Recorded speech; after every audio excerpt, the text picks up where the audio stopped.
What's up guys, Asian here again with another build video, and today we're going to be going over the Sorc tank. So the Sorc tank is one of the tank specs that might see more play in Dragonhold just due to the way that some group comps might be working out, as well as some changes to other classes besides Sorcerers. One of the main reasons behind this is the fact that Wardens did manage to get a class source of minor vulnerability, and it's better to put that skill on a healer versus a tank. So the Warden tank might be shifting out depending on whether you need Minor Prophecy or not. So if the Warden is on a healer now, so you have Templar and Warden healer, and then you have a DK tank, you might have a Sorc tank instead if you still need the Minor Prophecy for your group and you don't have a Magicka Sorcerer. So for Magicka heavy groups that don't necessarily have a Mag Sorc DPS or don't want to run a Sorc healer, a Sorc tank is probably going to be your best option when it comes to getting that Minor Prophecy. On top of that, Sorc tanks do still have the highest amount of block mitigation, so in terms of survivability, they are pretty decent. The only thing that Sorc tanks kind of struggle with is sustain, mainly because their sustain move does require a little bit of cast time, so there's a little bit of a steeper learning curve in trying to learn how to use a Sorc tank and sustain on a Sorc tank. But Sorc tanks are definitely pretty decent. They can definitely clear all content in the game. You're just gonna have a little bit harder time learning how to sustain on it. So like the rest of our build videos, we will not be going over gear. So if you want to know what gear I am wearing, then you will want to check out the tanking gear video, which should be popping up in the upper right hand corner right around now. So go ahead and pause this video, go ahead and check out that video if you want to know what gear I'm running, and then come back here to take a look at skills, what sets Sorc tanks apart, and kind of the philosophy behind tanking in ESO. So let's go ahead and get started here with our sword and board bar. So starting with our sword and board bar, we have Ransack. So Sorcs don't have a native source of minor protection, so you need to get it from one of other common sources. So for example, Ransack, Bringer Preservation, or Temporal Guard are the three best ways to get minor protection that don't involve getting it from like a set bonus or something like that. Of course, there is the other morph of Ransack, which is Pierce Armor, which provides Major Fracture and Major Breach. Now, based on what they said and have done with Major Ward, Major Resolve, there's a good chance that in a future patch they might combine Major Fracture and Major Breach under one debuff. If that is the case, then Ransack is obviously going to be the best option here. But if you don't have a healer that's running Elemental Drain, or you don't have another source of Major Breach, then you will want to go with the other morph, Pierce Armor. So check in with your healers, make sure you have the source of Major Breach through Ele Drain, and if you do, then you can run Ransack. Your second ability is going to be Heroic Slash. This is for the Minor Maim and Minor Heroism. Next we have Hurricane. This is for the Major Resolve buff, as well as the Minor Expedition. Both are pretty decent buffs. That being said, we will be using Balance to help sustain our Magicka. That already provides Major Resolve, so you can swap Hurricane out with another ability. We'll go over what some of those options are in a little bit. Next, for our self-heal, we have Unstable Clannfear. This does mean we have to take up 2 ability slots because it is a pet, so we need to have it active on both bars. The Clannfear does heal for quite a bit. You can see here 12,151. It does scale off of your max health, and it is roughly about 33% of your max health or so. So pretty decent self-heal. The only downside is you will have to give up a second slot on your back bar in order to keep up this self-heal. You do have another self-heal through Dark Deal, but as we'll talk about when we get to that ability, it has a cast time associated with it, so it is not as safe as using Unstable Clannfear. Then we have Bound Armaments. This gives us some additional max stamina as well as additional light attack damage. The light attack damage don't really care about too much, mostly for the additional max stamina. Now you can go with the other morph of Bound Armaments, which is Bound Aegis. Now the danger with Bound Aegis is it does give you max Magicka rather than max stamina, and as a tank you want to make sure you have more stamina than Magicka. So if you do decide to go with Bound Aegis, you gain the additional block mitigation by activating it, but instead of max stamina, you get max Magicka. So in that regard, you will want to pay a little bit close attention to your overall resources. So Bound Armaments for the max stamina just helps out your stamina sustain, but in terms of just overall tankability, like tankiness, Bound Aegis will be the better option, but you will have to adjust your attribute points accordingly to make sure your max stamina is higher than your max Magicka. So for example, if I were to swap over to Bound Aegis right now, I would actually have more max magicka than max stamina, which is not really a position you want to be in as a tank, because shards and orbs return your highest resource out of those two, and you want it to return stamina and not magicka. But Bound Aegis is really the secret behind making a really beefy Sork tank, because it does provide additional 40% block mitigation whenever you activate it. So activate it right before a big hit, and you get a pretty decent mitigation. And then for our ultimate, we have Aggressive Warhorn for the major force. On our back bar, we have Inner Rage as our ranged taunt. Balance for the major resolve, but mostly for the magicka sustain. So we're giving up some health for magicka. Shouldn't be that big of an issue in 12-man content. You should be getting some heal over time. They're heals from your healer, so the health debuff, the health cost is not really that big on a tank. And just give you some additional magicka, so really important to get the additional magicka sustain. Next, we have Elemental Blockade if you're running a Frost Staff or a Lightning Staff. If you're running a Bow Bar, and then you will want to run Endless Hail instead. You have the double bar Unstable Clannfear because it is a pet. And then on our back bar we have Dark Deal, and this is how we sustain our stamina. We basically use up some magicka and we get a chunk of health, 8413, and then a chunk of stamina, 3600 stamina right away. Then we get an additional 2400 over 20 seconds. Now you will notice that Dark Deal does have a cast time associated with it. It has a cast time of 1 second. So you will want to be careful to when you activate Dark Deal. You don't necessarily want to activate it when you anticipate a big hit coming in. You can block even during the cast time, but if you do that, you will obviously not be able to get the ability off. So just be mindful of when you use Dark Deal when you want to gain stamina back. Usually right after a big hit would be a good time to use Dark Deal. However, there are going to be some bosses where you don't want to drop block at all. For example, St. Olms, if you're the main tank in Asylum, you will have to time your Dark Deal to make use of when he might be doing a Steam Breath, for example, or when he's doing Storm to Heavens, just so that way you don't get swiped with his light attack, which can deal upwards of 50,000 health on a single unblocked hit. So definitely want to be aware of fight mechanics before you make use of Dark Deal. Then we have Reviving Barrier here. You can't actually reverse these ultimates. Ultimate should actually be reversed. So we have Reviving Barrier on the front bar for the extra magicka sustain that we get from the magicka aid passive under the support line here.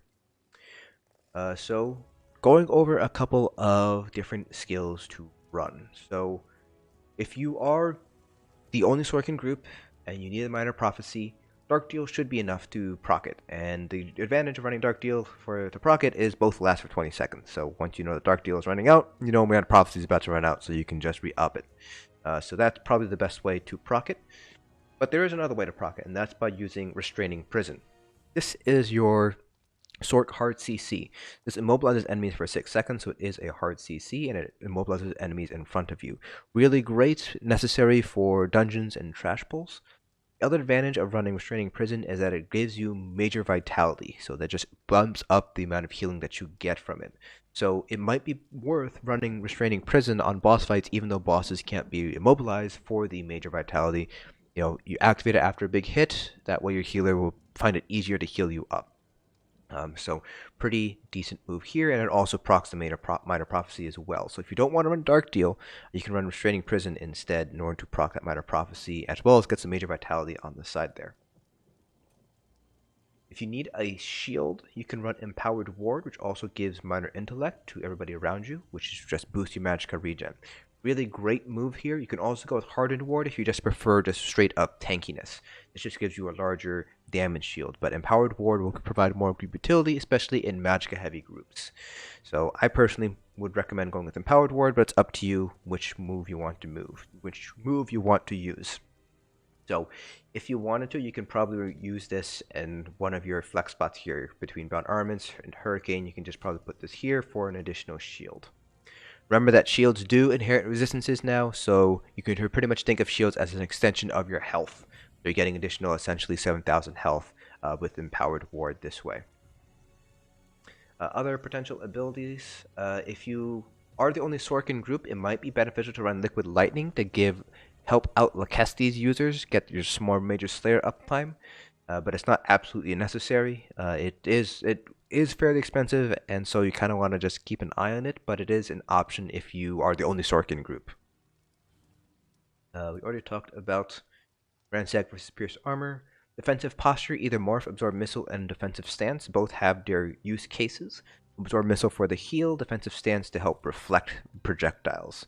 Defensive stance also provides additional block mitigation, so just a little bit of additional survivability, so additional tankiness. Always a great move to slot if you don't really have anything else to really put in a slot. For the bow, if you decide to go with the bow backbar, you're going to want to run Endless Hail instead of Blockade, and you might want to consider picking up Venom Arrow 2 as a ranged interrupt. Under the Destro Staff line, the equivalents would be Elemental Blockade for the enchant procs, and then Crushing Shock for the ranged interrupt. An additional skill under the Destruction Staff line would be Elemental Drain. Usually a healer will be running it, but sometimes a tank might be running it, so it's always good to have this ability unlocked just in case you have to run it. Under the armor line, the heavy armor ability, active ability, immovable or unstoppable brute can be beneficial because it does give you immunity to knockback and disabling effects. So pretty niche uses. Just be mindful that when you do use it, you do reduce your movement speed, and because you're a tank, you're going to have pretty much almost zero movement speed. So if you only have 5 heavy armor pieces, your movement speed will be reduced by 90%. If you have 7 armor pieces full heavy, you will not have any movement speed at all, so you can only move around by dodge rolling. So just keep that in mind if you do decide to use immovable or unstoppable brute. Under the Fighter's Guild line, the only way you can pull things in, so this would be for trash pulls, outside of using Swarm Mother, would be to use Silver Leash here. So be very mindful of your stamina usage when you use Silver Leash. Use a stamina. You got to make sure to maintain enough stamina to block things. It doesn't do you any good if you're pulling things in, but then you run out of stamina to block a heavy attack. Then we have Ring of Preservation, which provides minor protection and a little bit of healing done as well. So pretty good for stacks fights where you want the additional mitigation. So for example, Lacastia's hard mode, Halt of Fabrication, Assembly General, you might be running Ring of Preservation here for the minor protection and the heal. Under the Psijic Order line, I do want to point out Meditate, or Introspection and Deep Thoughts. This ability, if you have access to the Psijic Order line, might be more beneficial than running Balance. And this is because, and Balance and Dark Deal I should say, because this provides all 3 resources, health, stamina, and magicka back. And this does have the downside that it is a channeled, so you will not be able to block while you're channeling the ability. If you block, you will just break the channel immediately and you will just raise your block. Something to keep in mind there. This is somewhat mitigated, so you can't block, so you will be losing the block mitigation. It's somewhat mitigated with the activation of the Deliberation passive, which gives you the major protection, but that is not the same amount of mitigation that you would get if you were to block. But definitely a good skill to keep in mind. And then we have Temporal Guard for minor protection while it is slotted, so you can slot this on your front bar here to help reduce the amount of damage you're intaking without having to run Ring of Preservation or Ransack, for example. Make sure you have all these abilities unlocked under the Undaunted line. Overflowing Altar for the minor lifesteal and Blood Feast synergy. Shadow Soak for the Black Widow synergy, which is still potentially useful just to help give Major Slayer out to Lacastia's users. Obviously your range taunt. Then we have Bone Surge for the Spell and Surge synergy, which provides Major Vitality, which does have its use cases for example, Cloud Rest to help combat Baneful Mark and Execute. Then you have Energy Orb, which helps heal things. So if you're running something like Symphony of Blades, it's a nice heal to help proc Symphony of Blades. Plus, it also provides the Combustion synergy to help restore some resources back to the group. Finally, the Alliance War line. You can run Echoing Vigor or Resolving Vigor for another form of heal. Echoing Vigor will stack with other Echoing Vigors, so it might be more beneficial to run that instead of Resolving Vigor, even though it does have a lower healing done per second. And then if you ever need to purge anything off of you or your allies, Efficient Purge is the only option that you have as a Sorc tank. Efficient Purge might also be useful just to have on your bar if you don't have any other skills you need to use, just for the Magicka 8 passive, which gives you some additional Magicka regen while you have a support ability slotted. And that pretty much covers all of these skills. Now to talk about what kind of sets Sorc tanks apart. So when I pointed out Bound Aegis, you found that we've had an additional 40% block mitigation. That is one way that Sorc tanks kind of separate themselves from the other 5 classes. They just have a bunch of tools they can use to be more survivable. They have built-in Major Vitality. They have the additional block mitigation from Bound Aegis. And they have a source of Minor Resolve, without needing to rely on combat prayer from a healer. So Sorc tanks have the ability to build themselves to be very tanky, potentially even more tanky than Nightblade tanks. So definitely very good positive there. Now, one of the downsides with Sorc tanks is that your sustain is going to be a little bit tricky to manage, especially if you're just starting to learn, because your class sustain move, Dark Deal, has a cast time associated with it. So I mentioned this earlier when we were talking about Dark Deal. You have to make sure you know the fight mechanics to know when you can use that ability. If you get caught in a cast time, you can always raise block to cancel the ability and get that block off. But obviously then you just have wasted a global cooldown. So you kind of want to make sure to know what your fight mechanic is like, know the flow of the fight, to know when is the best time to use Dark Deal. That's just going to come with experience and practice with each boss in order to get the timings down. But definitely something you want to learn, because Dark Deal is a very powerful sustain tool to use here. The other advantage of Sorc tanks is you are one of the only sources of minor intellect too, through your use of empowered wards. So if you have a Magicka heavy group, you'll be able to provide that minor prophecy as well as minor intellect to help out overall sustain. Even if you have a stamina heavy group, the additional magic regen might be beneficial for your other tank and your healers as well.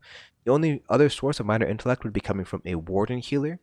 So if you don't have a Warden healer, then it is beneficial to have that additional minor prophecy there. So those are kind of the ups and downs of Sorc tanks. Again, the biggest weakness of Sorc tanks is it has a little bit of a steeper learning curve because of that cast time with Dark Deal. And beyond that, pretty tanky, pretty survivable, really great tank class to pick up. Not very popular in endgame PvE, but again, with the changes to minor vulnerability and how other classes are getting access to that, you might see Sorc tanks being used a little bit more often in Magicka heavy groups. Now onto philosophy of tanking. For those of you guys who have come from other MMOs, tanking in ESO is a little bit different. So first off, the big difference is you don't have an AoE taunt. That's something that I have seen a lot of tanks complain about that have come over from other MMOs. There is no AoE taunt. So part of the job as a tank is to know how to crowd control the enemies. So AoE taunts are great, obviously, for trash fights, but in ESO, you don't have that, so instead you will basically be managing your adds by pulling them in, using Silver Leash, then using Restraining Prison to keep them CC'd, immobilized, so that way your DPS are able to burn them all down. You don't necessarily have to taunt all the adds, you just have to taunt the major threats, which are usually the elite adds and potentially a couple of mages. But that's one of the main differences between coming from other MMOs. So as for tanking itself, big bosses, the main job of a tank hasn't really changed. You're just essentially going to be a meat sponge for your team. But that is only one of your functions. Your other function is to help buff and debuff your team. I should say buff your team and debuff the enemy in order to help provide as much DPS as you possibly can. So healers and tanks in ESO kind of fit more into a support role than an actual strictly healer, strictly tank role. So a lot of sort of these buffs and debuffs will be coming from your sets. So for example, Alkosh for the damage resistance debuff, Crusher enchants for more resistance debuffs, Empowered Ward for your minor intellect, and so on and so forth. So the hallmark of a great tank is that ability to maintain very good uptimes on all your buffs and all your debuffs. It's easy enough to learn the mechanics of the fight and build yourself to be tanky. Just pick up a lot of sets that give you a lot of max health. That's not really what sets other tanks apart from, it doesn't separate the wheat from the chaff, as they say. A great tank is one that is able to provide, close to 100% Alkosh uptime, close to 100% Crusher uptime. So definitely, once you learn the flow of the fight and you're able to know how much health you need to survive a fight and kind of know how to play your Sorc tank to basically maximize survivability, then you can start looking at maximizing buff and debuffs uptime. So how much survivability can you sacrifice without being a complete lack of a tank, basically, in order to maximize your buff and debuffs. So that's kind of something that you will have to learn through trial and error and just through tanking practice. But that pretty much concludes this build video. So let me know in the comment section below if you have questions about the build, or if you have any questions about tanking in general. I will try to answer them to the best of my ability. Hope you guys found this video informative, and I'll see you guys in the next dungeon.